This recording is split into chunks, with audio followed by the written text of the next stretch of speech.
More news from the busy world of Formula One as that F1 world just keeps turning and churning out the stories. Remember, you can stay up to date with all of the news from Formula One by hitting the subscribe button down below and having our content delivered straight to you. You just have to love the algorithm, don't you? Right, let's dive into the talking points today as Nikita Mazepin is bemoaning the two-faced world of Formula One and McLaren fancy a rule change with their driver teetering on the brink of a racing ban. I'm Ollie Wilson for GPFans and this is everything you need to know in the news in F1 today. So let's start at Haas, and Nikita Mazepin, the rookie, believes that the two-faced world of Formula One should just grow up and get on with it after more trouble over the so-called gentleman's agreement at the Austrian Grand Prix. Now, qualifying at the Red Bull Ring became problematic on Saturday as drivers aimed for different outlap speeds to get their front tyres into optimum working windows, meaning multiple overtakes and a mass bunching at the end of a lap.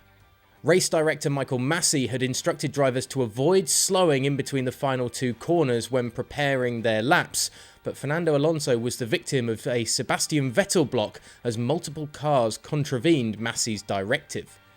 Valtteri Bottas, who was summoned to the stewards' room for driving unnecessarily slow, suggested the chaos was caused by cars overtaking, while Vettel revealed drivers have never followed the gentleman's agreement.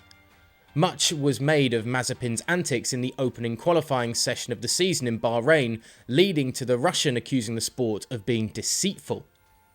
I was made a very easy target in Bahrain qualifying, and everyone made a big deal out of it at a point where I didn't know very much about qualifying itself in F1, said Mazepin. It was my first one, and I have never raced in a category where that was applied or discussed. As a newcomer to F1, that does not get discussed in the driver's briefing or any other meeting with drivers included.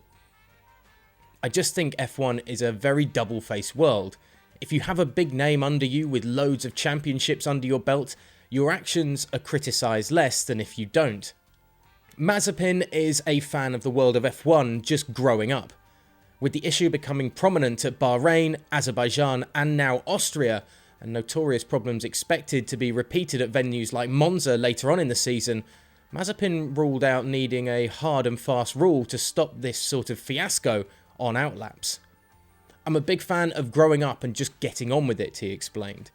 I don't like complaining so much on the radio because it doesn't help the situation instantly. You cannot make a rule change that will work for it.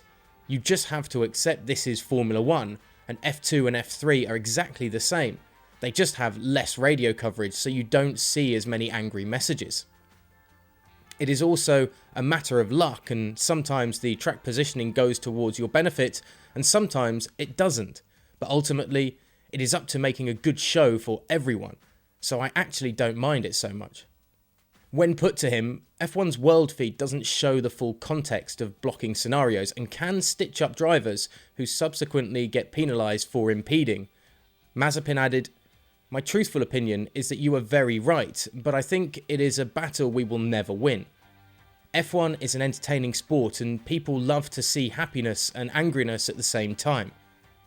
They like that spectrum of emotions, and I think F1 is doing a great job of delivering that, so I don't believe we are going to be able to improve that, unfortunately." Elsewhere on the grid, a McLaren team principal Andreas Seidl has urged F1 and the FIA to rethink its penalty point system, with their driver Lando Norris so close to receiving a race ban. F1 penalty points are handed out in conjunction with in-session penalties for driving infractions, as we'll actually discuss in a deep dive on penalty points later on this week on the channel. Depending on the infraction, drivers often receive between 1 and 3 points for a misdemeanor. Whilst the system has been largely successful in maintaining driving standards since its 2014 introduction, it has come under fire in recent weeks, with points being given out for minor infractions. After being judged to have forced Sergio Perez off the track in Austria, Norris was handed 2 penalty points, taking his total for the rolling 12-month period to 10, although 2 will drop off his licence in time for the British Grand Prix. Asked if the penalty system needs to be looked at, Seidl said, "From my point of view, it needs a review because I think we all agree that for an incident like today, getting a race ban as a consequence can't be the right thing. Norris was lapping behind Lewis Hamilton and eventual race winner Max Verstappen when he served his 5-second penalty ahead of his pit stop. With Valtteri Bottas then fourth close behind, all Mercedes had to do was pit at the same time as Norris to guarantee a switching of positions as a consequence of the 5-second hold. I think there was a good chance to score P2, because we have seen with being ahead of Valtteri that it is difficult for him to overtake with the pace Lando had, commented Seidl. That is why Lando was also a bit frustrated crossing the start-finish line.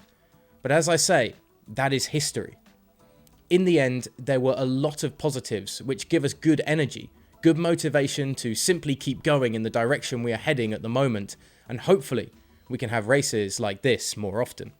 So what do you make of Nikita Mazepin's comments about the two-faced world of Formula 1, and do former world champions get a little more leeway when it comes to the rules and regulations in the sport? And how about restructuring the penalty points system, and how devastating would it be to see a driver like Lando Norris at the moment, considering the style and finesse he's showing on track, getting a race ban later on this season potentially? Let us know, of course, in the comments section below, and like and subscribe to the channel to stay up to date with everything that we produce here at GPFans.